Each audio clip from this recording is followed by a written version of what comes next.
Você não consegue ficar feliz com o simples, com um banho quente, uma xícara de chá em um dia frio, uma tarde de chuva, sabe aquele dia que tá muito quente, chove e aí sobe aquele cheirinho de terra molhada? Sei lá, uma tarde brincando com os seus cachorros. Eu sinto lhe informar, mas talvez você nunca encontre essa tal felicidade. E isso independente de quanto dinheiro e quanto sucesso você tenha. Quem me ensinou isso, ou melhor, quem me relembrou isso, foi um dos meus personagens preferidos de Os Miseráveis, que é o Bispo Miriel. E, assim, relembro disso todos os dias, de aproveitar o hoje, aproveitar as belezas do cotidiano, sabe? Aproveitar o simples. E eu acho que você deveria também não se esquecer disso. Que a felicidade, ela não está e nunca estará em coisas materiais. Próximo. Quem és tu? Eu já nem sei, Senhor. Eu mudei tantas vezes desde hoje de manhã. E essa frase me leva a pensar que a gente não deve se apegar à nossa vida atual e à nossa versão atual. A gente vai mudar milhões de vezes e, consequentemente, a nossa vida vai acabar mudando. Sei lá, os lugares que a gente frequenta vão acabar mudando. As pessoas que fazem parte da nossa vida talvez também acabem mudando. Quem sabe você acabe mudando de profissão, enfim, são inúmeras possibilidades. Mas a questão é que, cedo ou tarde, as coisas vão acabar mudando e eu acredito que o apego, de qualquer natureza, seja ele, eu acredito que ele, uma hora ou outra, acaba trazendo sofrimento, sabe? Então, vamos tentar nos desapegar disso também, da nossa versão atual e da nossa vida como ela está no momento. Próximo. Memórias do Subsolo, é claro que não poderia ficar de fora, e essa eu acho que é a minha frase preferida desse livro, e é a seguinte: existem nas recordações de todo homem coisas que ele só revela aos seus amigos, há outras que não revela mesmo aos amigos, mas apenas a si próprio, e assim mesmo em segredo. Mas também há, finalmente, coisas que o homem tem medo de desvendar até a si próprio, e, em cada homem honesto, acumula-se um número bastante considerável de coisas no gênero. E acontece até o seguinte: quanto mais honesto é o homem, mais coisas assim ele possui. Eu, vez ou outra, me sinto um ser humano horrível, um ser humano péssimo, e com coisinhas pequenas, assim, que às vezes eu faço, ou às vezes que eu nem faço, mas eu só penso. E a minha melhor amiga, a Ali, eu falo que ela é como se fosse meu padre, assim, a quem eu confesso os meus pecados.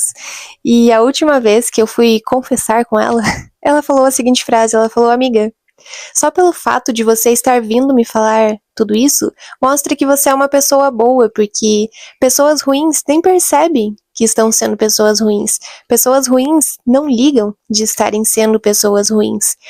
Então eu me cobro muito, sabe, em ser a cada dia um ser humano melhor, então qualquer deslize, qualquer coisinha eu fico me julgando muito, me cobrando muito, e aí eu sempre lembro desse trecho do Dostoiévski, e lembro disso que a Ali me falou. Tem algumas coisas mais profundas sobre esse trecho aqui também, mas aí eu acho que eu ia estar me expondo demais, então prefiro não falar. Próximo. Tudo é Rio, Carla Madeira. O amor é alegre, se não é alegre, não é amor.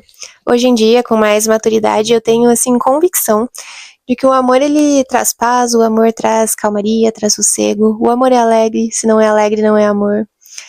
Puxando um pouquinho de Clarice, tem uma frase dela que eu amo, que é a seguinte: escuta, eu te deixo ser, deixa-me ser então. Eu acredito que o amor traz isso também, o amor traz liberdade, o amor te permite ser quem você é. Eu acho que qualquer coisa contrária a isso, a gente acaba confundindo com o sentimento de amor, sabe? Então, vamos estar atentos aos nossos amores. Eu acho que isso a gente pode levar não só para relacionamentos amorosos, mas para as amizades também. Próximo, epiteto. O motivo pelo qual a gente tem 2 ouvidos e uma boca é para ouvir mais e falar menos. Meio óbvio, né? Mas o óbvio precisa ser relembrado. E eu levo isso muito assim comigo, principalmente quando eu estou na presença de pessoas mais velhas. As pessoas mais velhas, elas são muito sábias, elas têm muito a nos ensinar. E assim, às vezes a gente acha que, sei lá, a pessoa com quem a gente mais vai aprender é uma pessoa que tem inúmeros diplomas, uma pessoa que tem, sei lá, um mestrado, um doutorado, e é claro que a gente vai aprender com essas pessoas, mas muitas vezes a pessoa que mais vai nos ensinar é a pessoa mais simples que a gente tem na nossa vida. Às vezes nem é alguém que faz parte da sua vida, mas, sei lá, alguém que vai passar pela sua vida. Então, esteja atento, sabe, às pessoas mais simples, às pessoas mais velhas. E eu sinto não, tem muita diferença, né, entre inteligência e sabedoria. E às vezes o que você precisa é de um conselho, de um aprendizado de uma pessoa não apenas inteligente, mas de uma pessoa sábia. E a sabedoria, ela só vem com o passar do tempo, né, com as experiências. Então, vamos estar atentos ao que as pessoas mais velhas têm a nos dizer. Próximo, sobre a brevidade da vida, do Sêneca. Ninguém permite que sua propriedade seja invadida. Não se encontra ninguém que queira dividir as suas riquezas. No entanto, permite que outros invadam suas vidas e a distribuem entre muitos. Isso me leva a refletir sobre como a gente deve estar atento a quem a gente permite que faça parte da nossa vida, a quem a gente permite que entre na nossa vida. A coisa mais preciosa que a gente tem, com certeza, é o nosso tempo. É algo que, assim, não tem dinheiro que compre e não volta mais, né? Então, a quem você tem dado de presente o seu tempo? E eu levo isso muito pro campo das amizades, assim, porque eu já tive muitas, mas muitas amizades ruins que me influenciaram de uma forma não tão legal, assim. Então, hoje em dia, são pouquíssimas pessoas que eu permito que façam parte da minha vida. E tenha em mente que você não precisa tolerar ninguém na sua vida, seja amigo ou seja, sei lá, um familiar. Você não tem obrigação alguma com ninguém, assim. Então, escolha a dedo mesmo as pessoas que você permite que façam parte da sua vida. E tem também até a questão que quanto mais pessoas você permite que façam parte da sua vida, mais tempo você vai ter que demandar para essas relações. E assim, o que essas pessoas têm a acrescentar na sua vida? Porque, gente, querendo ou não, as relações, elas são uma questão de troca ali. Parem para pensar, toda relação é uma questão de troca. Elas podem ser trocas pequenas ou trocas muito grandes. Mas sempre que você for deixar alguém adentrar na sua vida, se pergunte, sabe, o que essa pessoa tem a oferecer, vale a pena? Eu sei que pode soar um pouquinho egoísta, talvez, ficar meio que regulando quem você permite ter acesso a você, mas escuta o que eu tô falando, isso vai te livrar de muito, mas muito esquenta-cabeça. Então vamos estar atentos a isso. Próximo. Ai, a Luna vai latir bem agora. Pelo amor de Deus. Gente, a luz mudou um pouquinho porque ontem a Luna não parava de latir. E aí eu me estressei. E aí eu pensei, vou deixar pra gravar amanhã. Então por isso que tá um pouquinho diferente a luz. Continuando, Hermann Hesse, o lobo da steppe. Não compreende, meu ilustre senhor, que eu lhe agrado e tenho importância para você, exatamente por ser como um espelho seu, porque dentro de mim há algo que responde e compreende o seu ser? Na verdade, todos os homens deveriam ser espelhos uns dos outros e responder-se e compreender-se mutuamente. Eu acredito muito nisso, que as outras pessoas podem... Elas realmente são como espelhos que nos mostram algo sobre a gente mesmo. E é claro que elas mostram não apenas as coisas boas, mas também as coisas ruins, que talvez seja até o que merece mais atenção. Eu vou dar um exemplo.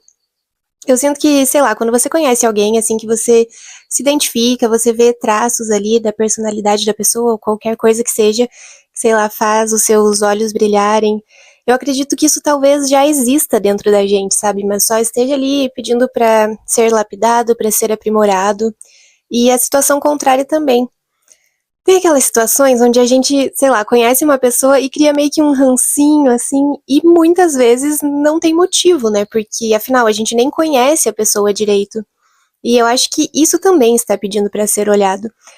Eu sinto que as pessoas, o ser humano, muitas vezes mascara sentimentos, sabe? Eu sinto, por exemplo, que inveja é um sentimento que as pessoas mascaram muito, porque é um sentimento muito feio, ninguém gosta de admitir que em um momento ou outro acaba sentindo inveja.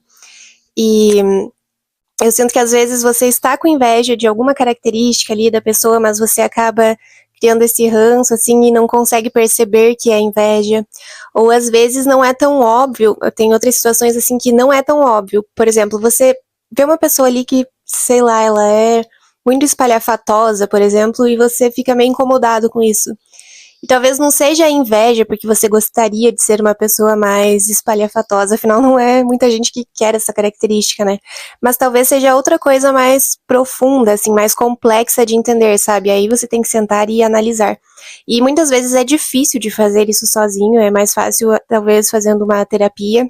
Eu consigo muitas vezes perceber as situações, porque eu já fiz terapia por muito tempo, e são coisas que eu reparo, assim, sabe? Eu reparo muito na maneira que eu percebo o mundo, que eu percebo as pessoas. Então, muitas vezes eu consigo identificar esses sentimentos, assim, sabe? E eu acho que é um exercício que ao longo do tempo vai se tornando mais fácil, assim. E eu acredito que eu acredito não, eu tenho certeza que é um baita exercício de autoconhecimento, de autodesenvolvimento. Então, vamos estar atentos ao que as outras pessoas têm a dizer sobre a gente mesmo, né? Afinal, são espelhos. Próximo livro, Um Sopro de Vida, Clarice Lispector. É claro que não poderia faltar Clarice. Saber desistir. A arte de abandonar não é ensinada a ninguém. E está longe de ser rara a situação angustiosa em que devo decidir se há algum sentido em prosseguir jogando. Serei capaz de abandonar nobremente? Ou sou daqueles que prosseguem teimosamente esperando que aconteça alguma coisa? Ai, por muitos anos eu fui essa segunda pessoa que fica insistindo nas coisas, achando que alguma coisa, no fim das contas, vai acabar mudando e que as coisas vão melhorar. Quando no fundo a gente tem aquela intuição, cara, é real, a gente tem aquela intuição, a gente sabe quando é hora de desistir de alguma coisa, quando é hora de desistir de uma relação, seja um relacionamento amoroso, uma amizade. E muitas vezes a gente fica insistindo ali nas coisas e que não é pra ser, sabe? Eu posso dar um exemplo disso da minha faculdade. Pra quem não sabe, eu sou formada em enfermagem, a faculdade de 5 anos, eu concluí e depois eu trabalhei por 1 ano ainda como enfermeira. E assim, desde o segundo ano da faculdade, eu já via que aquilo não era pra mim, sabe? Eu não me sentia encaixada ali naquela profissão. E eu sempre achei que uma ideia errônea, assim, que desistir era sinônimo de fracasso, de fraqueza, sabe? Eu sempre achei que, não, você precisa insistir até o último ali, até você não aguentar mais, até você ter 101% de certeza que é pra desistir. E que bobeira, sabe? Hoje em dia eu vejo, assim, desistir das coisas muito mais como sinônimo de coragem, muitas vezes até de amor próprio, sabe? E eu sei que eu deveria ter desistido da minha profissão, da minha faculdade, na verdade, ali no segundo, no terceiro ano. Não precisava eu ter feito essa pressão comigo mesma, sabe? Até porque, por conta disso, eu comecei a desenvolver ansiedade, depois pânico. Eu já postei um vídeo, inclusive, falando sobre isso. E então, assim, vamos nos permitir desistir, sabe? E como eu falei, a gente tem uma intuição ali, a gente sabe quando é o momento de desistir, mas também não vamos sair desistindo de qualquer coisa, né? Que não é bem assim, gente. Vamos analisar tudo com muita calma, mas vamos nos permitir desistir. Tem beleza, tem poesia na desistência das coisas. E muitas vezes também desistir das coisas abre novas portas, né? Porque a gente começa a ter novas ideias de coisas para fazer, enfim. Então, vamos nos permitir desistir. Próximo livro, A Fabulosa Casa com Pernas. Eu amo esse livro. Depois de Alice no País das Maravilhas, eu acho que é o meu livro preferido infantil. Esse livro, assim, ele é lindo, lindo, lindo. E ele, não só a história, mas a edição, essa edição da Dark Side é perfeita, assim. É cheia de ilustrações, é a coisa mais linda do mundo. Se você se concentrasse mais na vida que tem, em vez de ficar sonhando acordada com a vida que não tem, acho que você seria mais feliz. Como é real essa frase, né?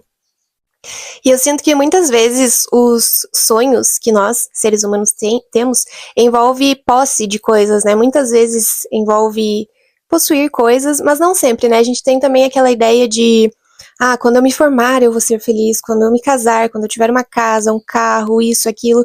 E eu acredito que enquanto a gente ficar jogando a nossa felicidade pro futuro e para coisas que, seja coisas materiais ou coisas que a gente nem sabe que se vão ou não acontecer, eu acho que a gente nunca vai encontrar essa felicidade, porque é aquela velha história do pêndulo de Schopenhauer. É o desejo de ter e o tédio de possuir. E é sempre assim, para pra pensar na sua vida, a gente tem muita vontade de ter uma coisa, quando a gente consegue essa coisa, a gente se acostuma e perde o interesse.